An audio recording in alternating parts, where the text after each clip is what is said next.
നമുക്കിന്ന് നല്ല സോഫ്റ്റായ നല്ല ക്രിസ്പിയായ ഉള്ളി പക്കോട എങ്ങനെയാണ് ഉണ്ടാക്കുന്നത് നോക്കാം.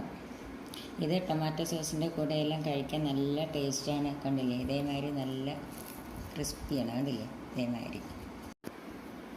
അപ്പം ഇത് നമുക്ക് എങ്ങനെയാണ് ഉണ്ടാക്കുന്നത് നോക്കാം. അതിന് മുമ്പായി നിങ്ങൾ എൻ്റെ വീഡിയോ ഇഷ്ടപ്പെടുകയാണെങ്കിൽ ലൈക്ക് ചെയ്യാനും ഷെയർ ചെയ്യാനും സബ്സ്ക്രൈബ് ചെയ്യാത്തവർ സബ്സ്ക്രൈബ് ചെയ്യാനും കമൻറ്റ് ചെയ്യാനും മറക്കരുത്.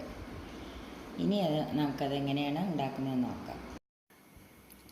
അതിന് വേണ്ട ഇൻഗ്രീഡിയൻസ് എന്തെല്ലാമാണെന്ന് വെച്ചാൽ, ഒരു കപ്പ് കടലമാവ് എടുത്തിട്ടുണ്ട്, പിന്നെ അരിപ്പൊടി ഒരു 2 ടേബിൾ സ്പൂൺ എടുത്തിട്ടുണ്ട്, മൈദമാവ് ഒരു 2 ടേബിൾ സ്പൂൺ എടുത്തിട്ടുണ്ട്, പിന്നെ അതിലേക്ക് സവാള ഒരെണ്ണം ഇതേമാതിരി ചെറുതാക്കി നുറുക്കി എടുത്തിട്ടുണ്ട്, പിന്നെ മുളക് പൊടി നമ്മുടെ എരിവിനനുസരിച്ച് വേണം, പിന്നെ ബേക്കിംഗ് സോഡ ഒരു നുള്ളു മതി, പിന്നെ പച്ചമുളക് ഇതേമാതിരി നന്നായി ചെറുതാക്കി നുറുക്കി എടുത്തിട്ടുണ്ട്, പിന്നെ ഉപ്പ് വേണം, പിന്നെ മഞ്ഞൾപ്പൊടി ഒരു 1/4 സ്പൂൺ വേണം, പിന്നെ ഇഞ്ചി വെളുത്തുള്ളി പേസ്റ്റ് കുറച്ച് വേണം, പിന്നെ കായപ്പൊടി വേണം ഒരു ലേശം, പിന്നെ കരിവേപ്പിൻ്റെ ഇല വേണം, പിന്നെ മല്ലിയില മല്ലിയില എൻ്റെ കയ്യിലില്ല, മല്ലിയില ഉണ്ടെങ്കിൽ അതൊന്ന് ചെറുതാക്കി നുറുക്കിയിട്ട് എടുക്കണം.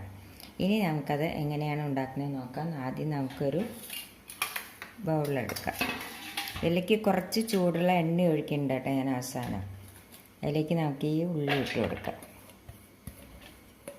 അതിലേക്ക് നമുക്ക് ഈ കടലമാവ് ഇട്ട് കൊടുക്കാം. പിന്നെ ഈ മൈദയുടെ പൊടി ഇട്ട് കൊടുക്കാം, അരിപ്പൊടി ഇട്ട് കൊടുക്കാം, പിന്നെ അതിലേക്ക് നമുക്ക് ഈ ഉപ്പിട്ട് കൊടുക്കാം, പിന്നെ ഈ പച്ചമുളക്, മഞ്ഞൾപ്പൊടി, കായപ്പൊടി, വെളുത്തുള്ളി ഇഞ്ചി പേസ്റ്റ്, മുളക് പൊടി, ഉപ്പ് ഇതെല്ലാം കൂടി നമുക്ക് ഇട്ട് കൊടുക്കാം. ബേക്കിംഗ് സോഡ എല്ലാം ഇട്ട് കൊടുക്കാം. ഇത് നല്ലപോലെ ഒന്ന് മിക്സ് ചെയ്യുക.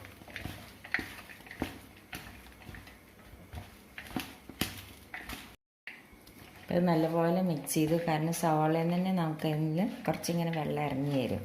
അത് നല്ലപോലെ അങ്ങനെ തിരുമ്പി മിക്സ് ചെയ്യണം. ഇനി നമുക്ക് അതിലേക്ക് കുറച്ച് വെള്ളം ഒഴിച്ച് കൊടുത്തിട്ട് ഒന്നും കൂടി ഒന്ന് കുഴച്ചെടുക്കാം.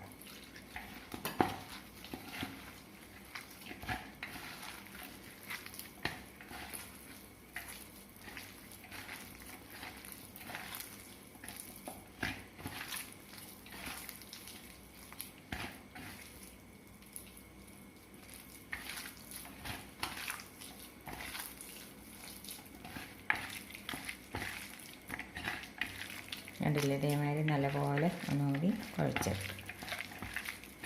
ഇതിലേക്ക് നമുക്ക് കുറച്ച് ചൂടുള്ള എണ്ണ, 1 സ്പൂൺ ചൂടുള്ള എണ്ണ ഒഴിച്ച് കൊടുക്കുക.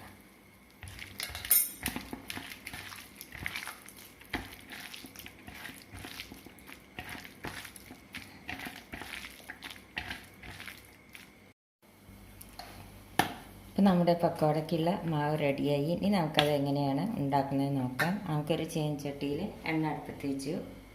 എണ്ണ ഒന്ന് ചൂടാവട്ടെ. എണ്ണ ചൂടായി. ഞാൻ ഒരു കുറച്ച് ഇതിട്ട് കൊടുത്തതാണ്, ചൂടായി എന്നറിയാം.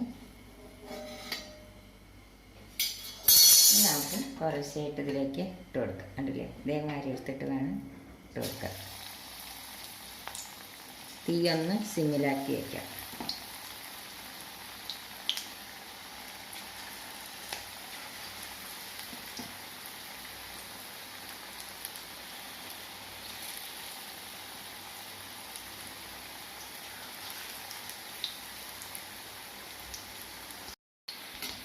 നമുക്കിത് മറിച്ചിട്ട് കൊടുക്കാം.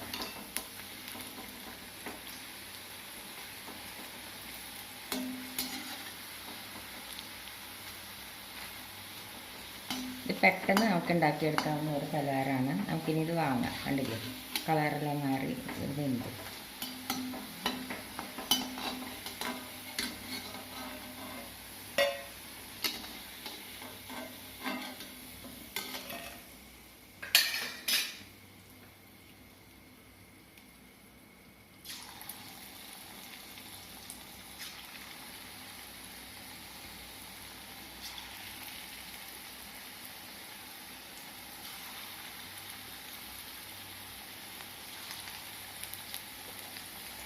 ഇതുമാതിരി നമുക്ക് ബാക്കിയെല്ലാം കൂടി നമുക്ക് ഉണ്ടാക്കിയെടുക്കാം.